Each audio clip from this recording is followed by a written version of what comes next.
Bom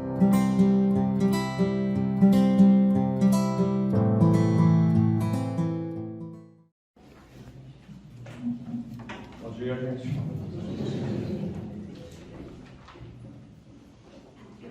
Bom, tá aqui, né? Num domingo tão bonito, depois da chuvinha, né? Chuvinha turna. Tem muitos lugares que foi uma chuvinha, né? Precisaram parar até um jogo aqui em Campinas, ontem à noite, foi grande. Mas Vinhedo, realmente, parece que passa a igreja por todas essas coisinhas aí, né? Então, sejamos todos aqui bem-vindos. E vamos buscar a nossa elevação de pensamento e que tenhamos sempre o Evangelho segundo o Espiritismo como a luz em nossos caminhos e que com a harmonia e elevação dos pensamentos aqui possamos melhor absorver e receber os benesses do passo magnético que teremos a seguir. Que assim seja, graças a Deus, graças a Jesus. Então hoje nós vamos falar sobre honrar a teu pai e a tua mãe. No capítulo 14, vamos começar aqui só para a gente entender o contexto do meio. Sabes os mandamentos: não cometas adultério, não mates, não furtes, não digas falso testemunho, não cometas fraudes, honra teu pai e tua mãe. Isso está em Marcos, em Lucas e em Mateus. Honrarás a teu pai e a tua mãe para teres uma dilatada vida sobre a terra que o Senhor teu Deus te há de dar. Está no decálogo do Êxodo. E aí a gente sempre pensa, né? Por que dessa promessa de uma vida longa na Terra? É porque a gente normalmente tem bem o contexto. Na época, a visão da continuidade da vida no Espírito era uma visão muito restrita, se não inexistente para a maior parte das pessoas. Então, quando você coloca uma mensagem para que ela possa se irradiar, para que ela possa ser bem recebida, você tem que considerar o contexto, né? Como é que as pessoas encaram isso, até que ponto elas conseguem absorver aquela mensagem.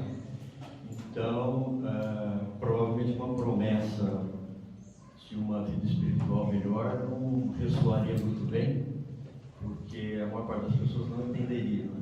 Ou acharia aquilo uma coisa mais fantasiosa. Não existia ainda esse conhecimento maior, né? As pessoas estavam mais preocupadas realmente com a subsistência, com o dia a dia, então com o tempo de vida, né? Uma época em que se vivia menos de 40 anos em média, então as pessoas gostariam de esticar um pouquinho mais a corda por aqui. Então nós vamos falar hoje sobre a piedade filial, né? E a piedade filial, ela parece simples, mas não é, né? Ela é complexa, né? Porque muitas vezes a gente considera que, na maior parte dos casos, existe esse amor filial para as pessoas que tiveram uma infância mais ou menos, vamos dizer assim, benfazeja, né? Uma infância relativamente feliz. Então a recordação dos pais, do ambiente familiar é positiva. Mas muitas vezes também nós temos uns casos em que isso não aconteceu, né? Em que houve conflitos familiares, separações e até coisas piores, né? Agressões, etc. Então, como é que a gente lida com tudo isso? A gente já não lida bem quando a infância foi boa, quando a recordação dos pais é positiva. A vida material nos puxa para o egoísmo, para as novas responsabilidades em relação, às vezes, aos filhos, a outras relações, vamos dizer assim, de família. E às vezes aqueles pais já de idade avançada acabam sendo relegados ao segundo plano. Essa é uma realidade em boa parte dos casos, né? Até uma geração atrás, era muito comum os pais envelhecerem e irem até o desenlace morando com os filhos, né? Hoje isso já não é tão comum. As dificuldades, entre aspas, os desafios da vida moderna acabam dificultando esse tipo de comportamento filial, né? Mas, de outro lado, a gente tem que considerar que a piedade filial e o amor aos pais, e honrar os pais, que é um pouco mais abrangente até do que amar os pais,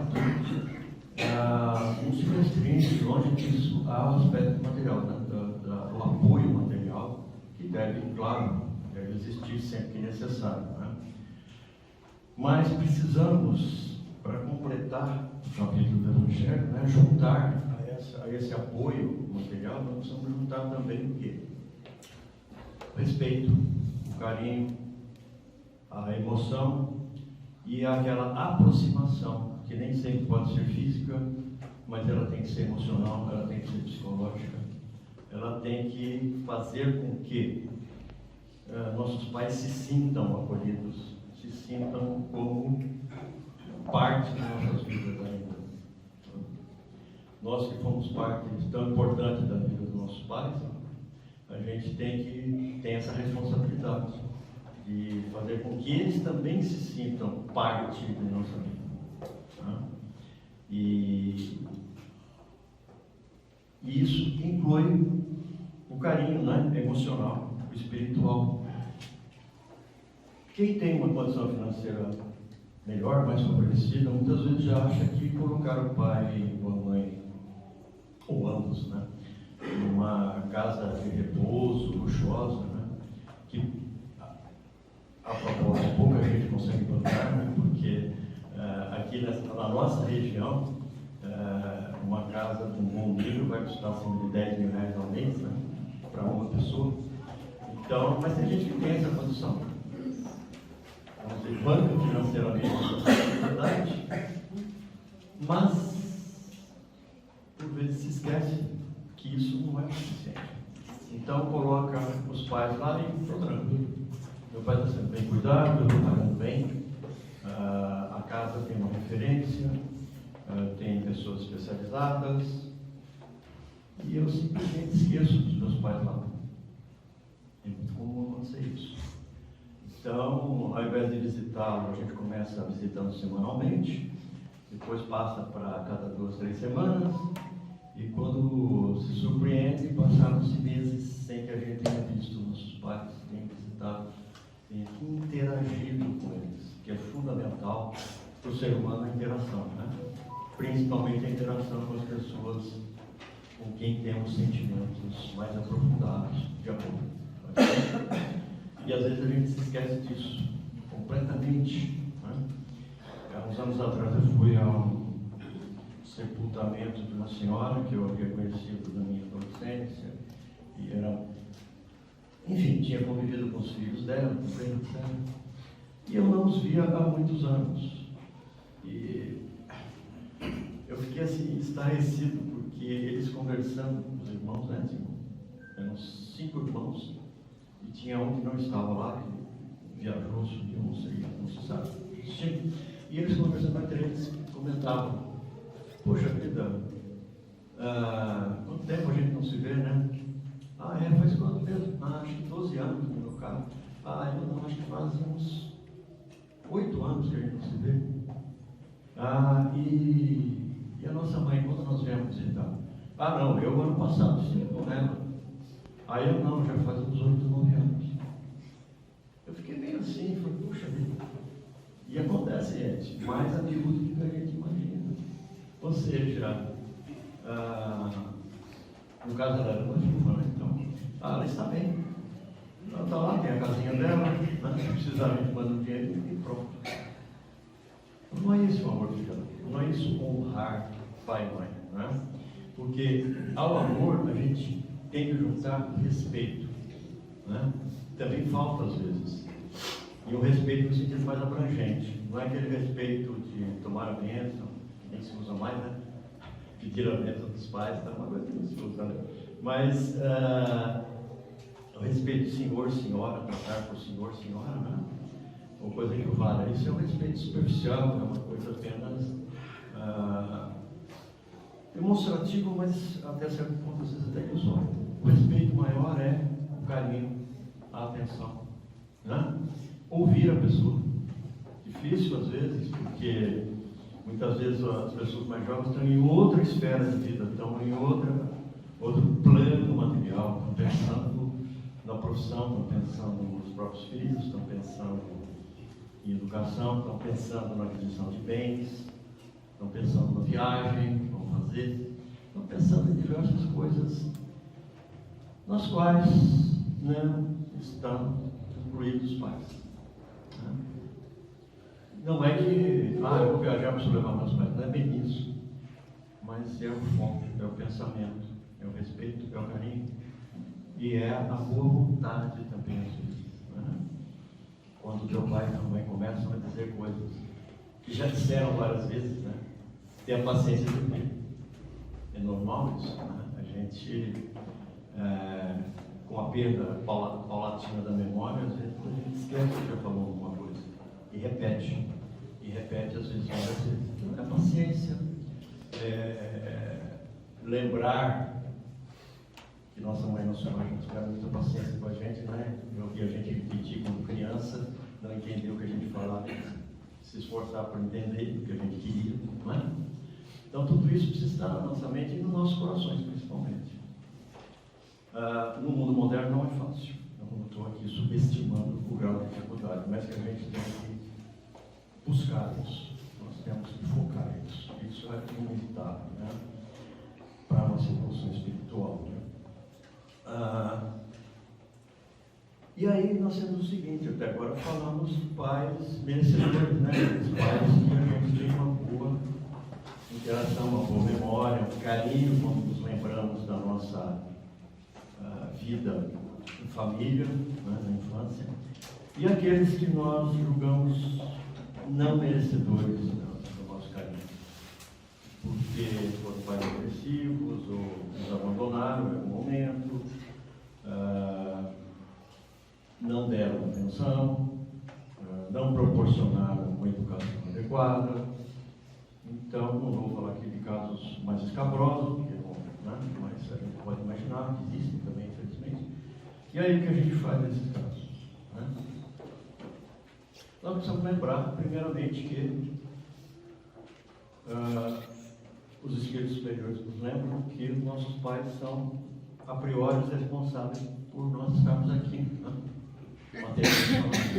Eles é que nos ensejaram a reencarnação. Então, já é um ponto que a gente não pode esquecer. Porque eles é que se abriram, entre aspas, para nos receber aqui, nessa vida. Eles nos trouxeram até a vida material. Muitas vezes até a contragosto. Vamos dizer a verdade, né? Em alguns casos, felizmente, minoria, né? Não foi planejado, não foi colocado uma dose de carinho de amor nisso. E nós devemos, por isso, fazer o quê? Ter sentimentos negativos? Pelo contrário, nós temos que procurar esquecer o mal e lembrar do bem se houve. E isso, gente, não é porque nós queremos ser santos, não. Isso é porque nós precisamos evoluir espiritualmente. E se nós acumularmos sentimentos negativos, nós vamos travar o nosso crescimento, a nossa evolução espiritual. Então, se não podemos lembrar com carinho nossos pais, não vamos nos lembrar também com sentimentos negativos. Vamos evitá-los. Porque quando os espíritos superiores nos dizem esqueça o mal que fizeram, ele não está dizendo para a gente fazer uma coisa que os antigos psiquiatras faziam, atrás, fazer uma lobotomia. Significa abrir o cérebro e desligar um pontinho lá para a pessoa não se lembrar de mais nada. Né? Casos mais graves de esquizofrenia e outros males, se fazia isso. Porque não se achava uma solução para aquilo, então desliga, a pessoa esquece de tudo. Né? Não é isso que a espiritualidade nos recomenda. quando ela fala esqueça, entre aspas, né? Ela está dizendo, esqueça do rancor, esqueça do ódio, esqueça do revanchismo, né? E esquecer o mal praticado, o mal recebido, né, não significa tirar da nossa cabeça. Isso é até positivo que lá esteja, para que a gente não incorra em novos erros, porque nós também erramos, né? E se a gente ficar pensando o tempo todo no erro praticado, nós não vamos conseguir também sair do lugar. Nós vamos ficar com essa corrente nos nossos pés, né? Do arrependimento, da tragédia, né? E aí não vamos evoluir. Então o esquecimento é nesse sentido. Sabemos o que aconteceu, sim, sabemos. Só não precisamos ficar, né? Como é que é? Os animais herbívoros, alguns deles, né, ruminam, né? Então você não precisa ficar ruminando aquele mal. Você mastiga e faz a digestão. Alguns animais herbívoros mastigam, fazem a digestão, mastigam novamente, fazem a digestão novamente. E é isso que a gente faz muitas vezes nos nossos males. A gente acaba reprocessando sem nenhuma utilidade adicional para o seu mal, para o seu sofrimento. O remorso não nos leva a lugar algum. O remorso é um tipo de autopunição que muita gente usa até para se justificar perante a sociedade, perante si próprio. Digamos assim, olha, eu estou pagando o meu mal porque eu sofro com remorso. Não vai acrescentar nada. O arrependimento, sim. Estou arrependido, tenho em mente que errei e estou trabalhando para evitar a repetição desses tipos de erro. E procurei minimizar o erro junto àquele que eu prejudiquei. Tá? Isso é muito importante quando a gente tem essa visão de pai e mãe, né?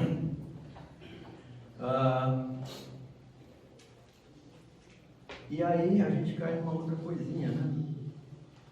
Que é o contexto que eu falei inicialmente, a sociedade.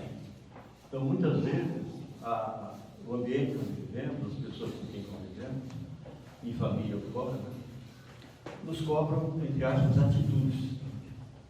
Então, você recebe alguma coisa de ruim e não reage agressivamente ou não dá o troco, como se costuma dizer popularmente, e aí as pessoas te cobram muitas vezes. Pô, você aceitou isso? Foi feito isso por você e você não fez nada?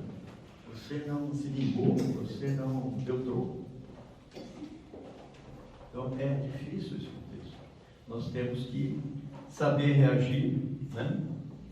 E não ficar preocupados com o que será que vão dizer, né? De eu ter passado por isso e não ter feito nada. Né? Nada no sentido agressivo, no sentido de dar troco, como eu mencionei. Né? Só podemos lidar isso com amor e com o auxílio do Evangelho. Né? E levar em consideração que aquilo não é fundamental. Que aquelas pessoas, elas estão vivendo uma realidade diferente. Nós não precisamos coabitar a mesma casa espiritual. Nós podemos ter a nossa um pouquinho mais, entre aspas, limpa, né? Com menos problemas. E não ligarmos tanto para esse tipo de posicionamento social, né? E também, uma coisa que a gente se esquece muitas vezes, quando lembra dos nossos pais, né? É que nós não podemos cobrar a perfeição, porque nós somos imperfeitos. Mas, o que a gente cobra? Chico Xavier dizia que a gente não deve esperar de outros o desenvolvimento de qualidades positivas que nós não conseguimos desenvolver ainda. Então, muitas vezes nós temos um problema comportamental e criticamos o outro que tem um problema parecido com o nosso, às vezes até menor do que o nosso. É muito comum isso, é muito normal, né? A gente meio que terceiriza o problema, né? Fala, é o outro que tem, não sou eu. Não é assim? Aí, eu sempre me surpreendia muito com na época eu gostava de discutir parte política, né? Aí, de família você está discutindo e as pessoas falam assim, fulano é corrupto, esse cara fez isso, fulano fez aquilo. E aí automaticamente você fez assim, mas assim, Esse meu amigo aqui, meu parente, ele fez um negócio também muito legal. Entendeu? Ele andou fazendo umas coisinhas meio erradas aí. Aí você fala assim, bom, eu criticando o outro, eu meio que estou mostrando que eu não estou na turma dele e ao mesmo tempo eu estou meio que aliviando meu fardo, né?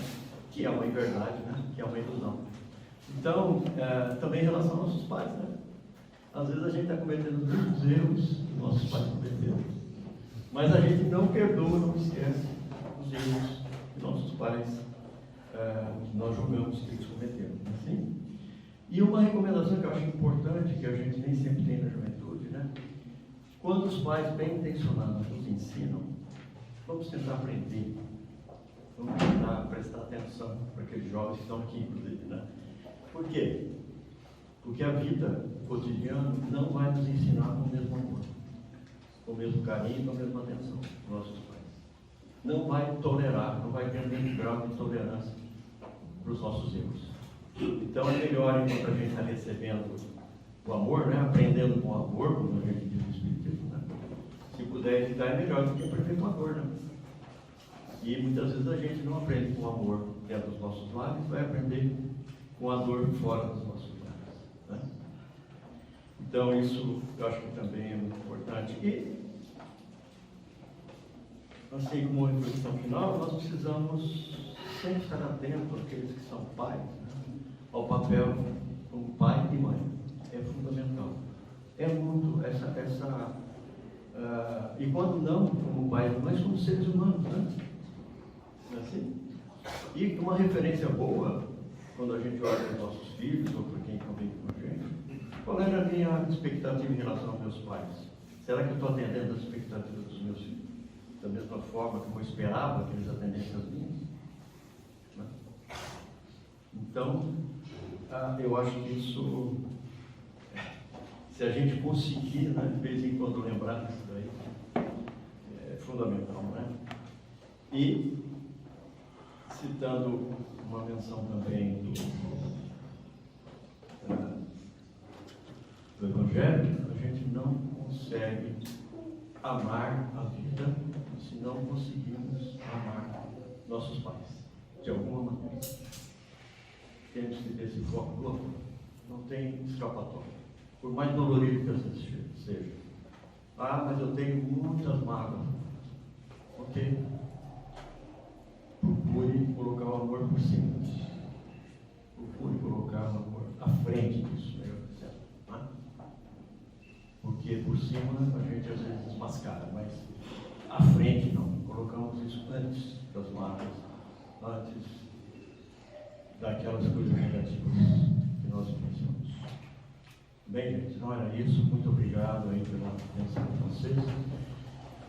Vamos então agora concluir, esperando, aqui após o passo, o Evangelho de Jesus, nossos corações e nossas mentes, e que ele faça parte dos dias dessa semana que se inicia, que assim seja.